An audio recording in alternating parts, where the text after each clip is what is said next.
On the spot news media, we got the latest news. We don't care about the views, we just representing right. Put local news internationally every night. On the spot, wave that Jamaican flag from left to right. Let's get it right, y'all know the type. We ain't dealing with the hype. We make it take flight. Yeah man, my viewers and subscribers, what go on?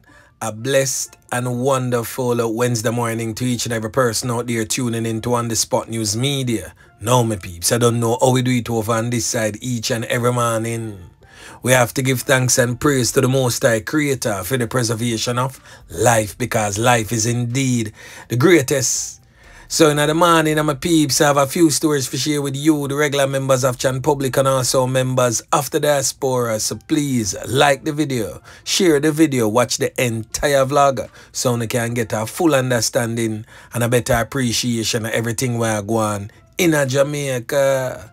So watch this now, my peeps. In the morning, we're going to kick it off with some international stories coming out of the United States of America, where police states that 2 people were arrested on suspicion of shoplifting at Rosedale Center and are connected to an original retail theft ring that has caused losses of over $1 million United States dollars from Lululemon stores across the United States of America.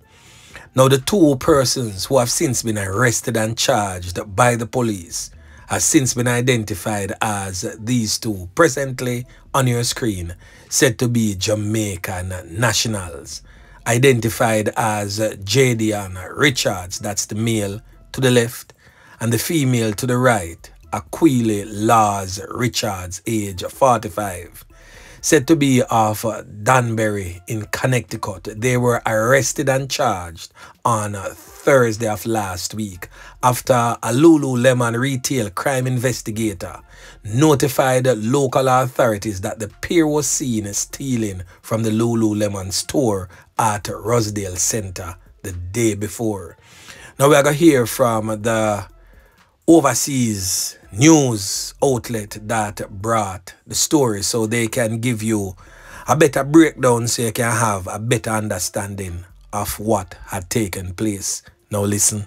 A duo suspected of shoplifting, swiping $1 million in merchandise from Lululemon stores across the country.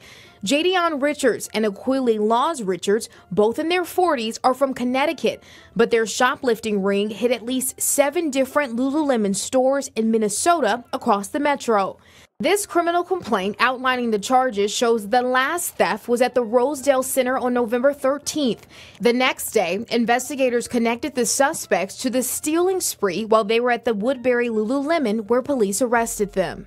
A search warrant led investigators to 12 suitcases inside a Bloomington hotel room with an estimated $50,000 worth of Lululemon clothing with the tag still attached. Investigators call it a sophisticated scheme to steal items from across the country, then return them in stores on the East Coast to receive the value on a credit or debit card. So, how did they do it? These charging documents allege the duo splits up. One person buys a few inexpensive items at the counter, while the other accomplice grabs items and stuffs them in their clothes. After the security sensors are taken off the legitimately purchased goods, they use a device to remove a sensor from one of the shoplifted items. Then they put that on one of the purchased items. The last step?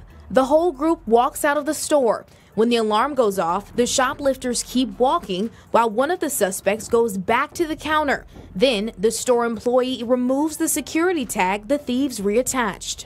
The company estimates the financial loss could be close to $1 million. The couple did not work alone. They had accomplices. Now the court date for those charged is in December. They could face up to 15 years in prison if convicted. And sources close to On The Spot News Media has also revealed that the couple, the duo, Jadion and Akwele Laws Richards, are also famous Jamaican TikTokers. Boy, may I tell you, the thing rough, but anyway, back to local style. Now we're going to kick it off locally with some updates.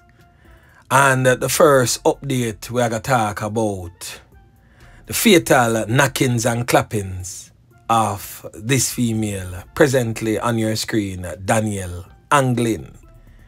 Now it has been reported that the man accused of her fatality has taken his own life.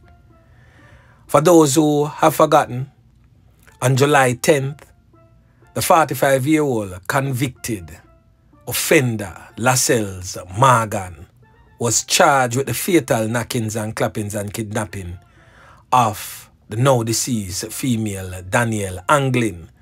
She was a teacher at the St. Peter Claver and Infant School in the parish of St. Andrew. Now we are going to hear from Acting Superintendent Michael Campbell, who is said to be the commanding officer of St. Catherine South. It is said that Mr. Morgan was found hanging in his cell on November 7th, shortly after he had returned from the Clarendon Parish Court. Now listen. So he was taken to the Clarendon Parish Court, and after he returned from court, he was placed in the cell rather. And about 20 minutes later, the police officers were alerted by other members of the cell, hanging and using item of clothing. The police officers rendered first aid, and he was taken to the Spanish hospital where he was admitted. So he was admitted in hospital from the 7th until yesterday when we were informed that he succumbed. So Avatar, me know y'all listen to On The Spot News Media right now. Me don't know about the one that just smell like you have a hand in it. It's like you reach out to some of your other criminal counterparts and run a piece of food and them do the dirt. Because the police said that they were alerted by other inmates in the cell. That's sound away still. Me don't know about Avatar. Feel like you have a hand in another one day. Yeah, man. So the next update is in relation to the fatal knockings and clappings that took place at the Manchester-based learning institution, the Homewood Technical High School, last week. We are talking about this brother, Rohan Gentles. Now, On The Spot News Media was reliably informed that the police have since detained 2 more suspects in connection with the fatal knockings and clappings of Rohan Gentles. This was disclosed by Deputy Superintendent of Police Kerry Duncan, who is head of the Manchester Police. He says that the men were held during a police operation. So well done again to the squad of them where I work diligently to solve these fatal knockings and clappings. Now we are going to get into this morning's set of stories. Now we have an ongoing gang war fighting along Maxwell Avenue. Gem Road man them, Glen Road man them, all these streets leading off Maxwell Avenue and Walton Park Road. Them in them Cas. Well, not Gem Road, but Glen Road and surrounding streets leading off Maxwell and Walton Park Road. So the cops them find another rifle. Yeah man, they discovered that rifle in a roof of a premises located along Glen Road during a snap operation in the area. No one was arrested in relation to that seizure. So reports from the Hunts Bay Police, sometime around 5:40 p.m, lawmen were in the area when a premises was searched. During the search, a weapon, a .22 Diana G27 rifle was seen inside the roof. Investigation continues. Now over there in the troubled, war-torn, crime-riddled Kingston Eastern Police Division, the Elliston Road Police are presently probing the loss of life of a man whose lifeless body was found along Palisadoes Main Road in Kingston on Monday. The body is of dark complexion, slim-built, around 5 feet 11 inches long, and was clad in a multicolored t-shirt only, so the body was partially nude. The police are seeking the public's assistance to identify the man. Reports from the Elliston Road Police are that sometime around 6:15 p.m, passers-by stumbled on the body and alerted them. Upon their arrival, the body was seen laying face down on the roadway. The thing looked really sticky and grimy. The scene was processed and the body removed to the morgue.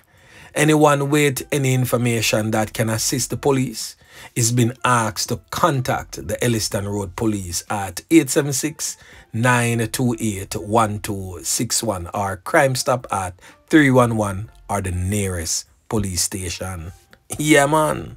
Now over there in the St. Catherine South Police Division, but this time in the Old Harbour Policing Space, right a pally shop in a Bottom Bay, Old Harbour. A fatal knockings and clappings go on last night and a female get can up too. Now the brother who was on the receiving end of those fatal bullets has since been identified as O'Neal Foga. He was taken out in a hail of bullets by armed criminal elements whilst a 21-year-old female. She's from the Bay Bottom area in Old Harbour Bay, St. Catherine. She was also conned up and seriously injured in that particular knockings and clappings. Boy, may I tell you, the thing rough. And still in the St. Catherine South Police Division, the St. Catherine South Police are now presently searching for a person who conned up and took the life of a businessman in Brayton, Portmore yesterday, that's Tuesday. The deceased man has since been identified as Joseph Lewis, age 62, said to be of a Greater Portmore address in St. Catherine. The police report suggests that Joseph Lewis was attacked sometime around 2:30 p.m. He was, however, assisted to the Spanish Town Hospital where he lost his life from his injuries. No motive has been established for his fatal knockings and clappings. And now in the St. Catherine North Police Division. The St. Catherine North Police is presently investigating the fatal knockings and clappings of this 27-year-old man identified as J. Lee Broomfield. So I go on now in relation to his fatal knockings and clappings is that him get conned up about 2 days ago in a community known as Garden Pen in Spanish Town, St. Catherine. So police report suggested that sometime around 11:25 p.m. on Sunday, explosions were heard in the west end of the community of Garden Pen. Checks revealed that a black Infiniti Q50 motor car had crashed into a fence and Broomfield was seen in a pool of red substance leaking from his body on the ground. Further examination showed that he had suffered from what appeared to be multiple kind of wounds to the face and back. He was rushed to the Spanish Town Hospital where he was admitted in serious condition, but he succumbed to his injuries sometime around 8 a.m. yesterday, Tuesday. No motive has since been established in the 27-year-old's loss of life. The Spanish Town Criminal Investigation Branch is presently probing that particular fatal knockings and clappings. Boy, may I tell you, it's rough. Now over there in the St. Andrews Central Police Division, smack in the middle of half a tree, right on North Odeon Avenue, right there so. A fatal knockings and clappings go on brawling in a broad daylight in front of everybody in the busy half a tree. Now the man that was on the receiving end of those fatal bullets has since been identified as 31-year-old Tevin Benjamin, but he's more popularly known in the streets as Little D. Now Little D is said to be a loader man who come from Park Lane in a Kingston 8.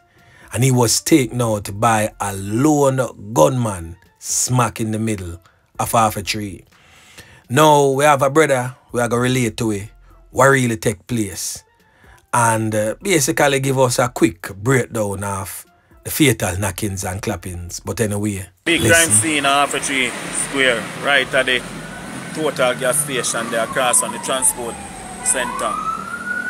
Well known taxi loader Little D shot dead like dog Yeah man, the killer put one in a deer and scatter the crowd and no one nobody else get shot and him come for no waste a bullet.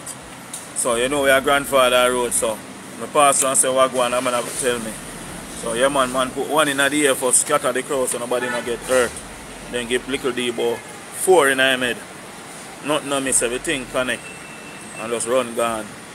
So the ground I say, you know? You have to just avoid unnecessary conflict in a them time. Man, this is just hold it, brethren. Because I know peace make man dead, you know. And war vibes cause them something. A man check the man and man, they man and we, a man just decide say, a boy have to lay down on him face with that. So yeah man, spread out, brawling, dead like dog. Yeah. Now over there in the Kingston Western Police Division, a fatal knifing, well, more like a fatal combing. What do I mean by that? Somebody may ask. Well, 2 school pitney had a verbal turn, physical altercation. And a 12-year-old Denham Town student was on the receiving end of a fatal combing. And that was carried out by a female student who attends the Holy Trinity High School.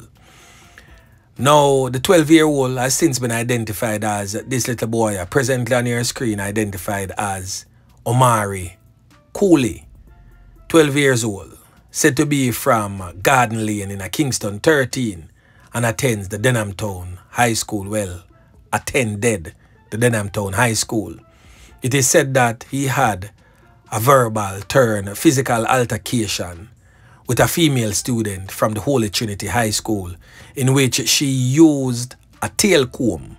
The tail comb will have the metal tail to it to inflict several wounds to his upper body. He was rushed to the Kingston Public Hospital where he succumbed to his injuries. I'm not for sure if the female Holy Trinity High School student was caught by the police, but the Denham Town Police is presently investigating. Now over there in the St. Anne Police Division, the Ocherius Police are searching for clues into a case of suspected murder committed on Monday in Pyramid Heights in St. Anne. This is after an elderly man was found lifeless at his home in the gated community of Pyramid Heights. He has since been identified as 72-year-old Alan Rattigan. Police reports suggest that sometime around 9 p.m. a caretaker for the property arrived at Rattigan's house. Upon entering the house, he stumbled upon the body of Mr. Rattigan, which was tied with pieces of clothing and an electrical cord. The caretaker alerted the police. They are now searching for a person of interest who was last seen visiting Mr. Rattigan in the community. The police have identified the suspect only by his alias as Omar. So anyone knowing the whereabouts of the alleged person of interest, Omar, who might have visited Mr. Rattigan on Monday, please alert the Ocherius Police and give them the necessary information. Now the last thing that we're going to talk about, my peeps, a 51-year-old farmer identified as Delroy Vassell, said to be of a mountainside address in St. Elizabeth, is now facing multiple charges after being caught with the illicit white drug. Now we're going to hear from Superintendent Coleridge Minto as he provides an update surrounding that particular case. Listen. One Delroy Vassell, 51-year-old farmer of Mountainside, was driving along in a Toyota Axio motor car when he was signaled to stop by the police. He complied, and during a search of the vehicle, a bag containing 3 rectangular parcels with powdery substance was found. Further investigations were done, and this led to the arrest and charge of the accused on the 5th of November for the offenses of possession of cocaine, dealing in cocaine, trafficking cocaine, and taking steps to export cocaine. So that is it for now, my peeps. Until later, which most definitely will be greater. So anyway, remember to like, share, subscribe to the channel. Stay tuned to On The Spot News Media as I continue to bring you fresh news and updates in subsequent newscast. On The Spot News Media. Yeah, man.